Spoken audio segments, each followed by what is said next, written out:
Shares of Waste Management down 2% since reporting earnings last Thursday. That did come above analyst expectations for earnings in the top line. We have the Executive Vice President, Chief Financial Officer joining us. Devina Rankin is on the show. Devina, thanks for joining us this morning. So glad to be here. So let's talk firstly about the quarter that you guys just went through. Then I want to talk about what you see going forward, as all of our discussion here basically is centered around reopening. One of the things that stood out to me, Devina, over the past year for your company on an annual basis, year over year, recycling was up about 30% revenue there, while landfills were flat. To me, that seems like one of the most important stories here for the company. Walk me through that bifurcation over the last year. You know, the bifurcation is a story about commodity values, which I think is interesting given what I was listening to in the lead up here to our conversation. You know, commodity values in the recycling part of our business have been on a nice upward trajectory, certainly still off of the highs that we saw back in 2017, but they did give us some nice momentum, coupled with just focus on sustainability and the fact that recycling is here as an important element of our business and an important service to our customers. And the landfill part of our business shows what's happening in the commercial collection side, where small business is still not fully reopened, and where, you know, things like schools and sporting stadiums have yet to be part of the reopening story, as with the airlines that we were just discussing. So I think what you see there is more of a later cycle reopening play, and something that has yet to fully recover, but that means that there's more upside from where we stand today. The recycling component, just to address that again real quickly, Devina, the 30% growth there, it sounds like what you're describing is recycling as a sort of secular trend that is kind of on its own, not necessarily as kind of prone to the ups and downs of the macro economy. Is that a fair way to characterize it? Do you see recycling as an area that's going to be continued growth for the company, as just more businesses are permanent in their recycling process? I think that's right. You know, from a macro standpoint, I think what you look at is that there is volatility in other commodity-driven businesses that you're not necessarily going to see in the recycling part of our business, because recycling is something that is central to our combined efforts to prioritize the environment. And so we're at a point where environmental and economic benefits of the recycling part of our business are working in tandem to provide real value to our communities and to the shareholder. So going forward, I'm curious what kind of expectations or how you gauge what the landfill impact is going to be as we start to see kind of signs of this reopening. I'm curious that it's even been flat over the past year, right? Without any of these major sporting events having stadiums filled. I mean, obviously there's still some going on, but those large crowded centers, is it that there should have been even more growth? I'm kind of impressed to some extent that landfill revenue was even flat over the past year. You would think that would be depressed. How come that didn't happen?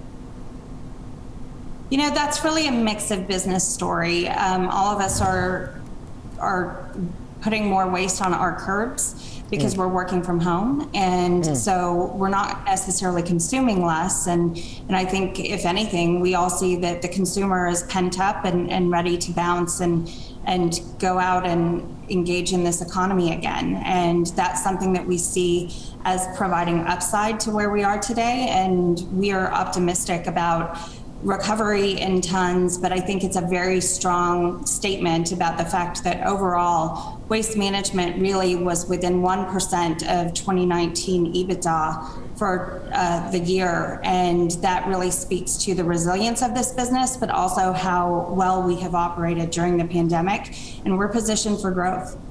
One of the things about that positioning for growth in the forward look I think is interesting is the amount of CapEx that you plan to spend, as well as the revenue outlook that you gave a rarity right now. A lot of companies are not giving that outlook. You told analysts to expect between about 10.5% and 11.5%, 10.75% and 11.25% revenue growth for 2021. You also talked about CapEx that you expect to continue to be a big part of that business going forward. How do you manage that, Devina, at a time where it looked like cash flow was a little bit of a disappointment for investors? $1.22 billion in the quarter compared to a $2.7 billion estimate. What's the priority? Do you want to hold on to the cash flow? Do you want to deploy it and spend it if the economy is reopening? How do you want to manage those expenses? So, cash flow was actually a fantastic story for 2020.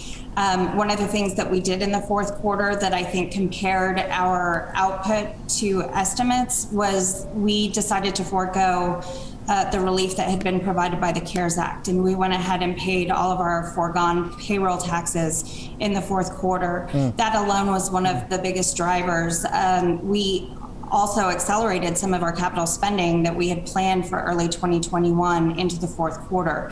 So steps like that are a sign of strength, and they're showing our investors that Waste Management is positioned to deliver that top line growth that is really a reflection of a few things. One, it's a reflection of our strong commitment to disciplined pricing. It's also expectations for moderate continued growth in volumes as this economy recovers and we start to see some stabilization as the COVID-19 pandemic is put in hand.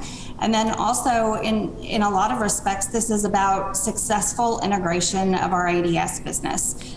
We just closed on that acquisition late in the fourth quarter, and we're really confident about the prospects of continued growth as we integrate that business and bring those customers and those team members into the Waste Management family. In terms of spending, can you give me an idea where that spending happens, Devina, when investors think about the CapEx? Is that new trucks? Is that upgraded trucks? I know that you've dabbled in looking at partnerships with electric vehicles and different types of trucks. Is that where some of the spending is coming from, or is this going to be about scaling up as the economy does, kind of hand in hand? Where's the money going? Our capital spending is going to be across our business. So we're buying new trucks. Our continued commitment to sustainability is front and center in our truck capital spend. We continue to be the leading provider of compressed natural gas vehicles in our space, and we're going to continue that commitment in the year ahead. We're going to accelerate some of our spending in renewable energy and recycling, as we've seen tremendous value from those investments. And then we're also spending at the landfill and on making sure that our facilities are top notch for our team members. Okay. Devina, thanks for the details. Always interesting to hear your team's take on what's happening in the economy. Appreciate you joining us here.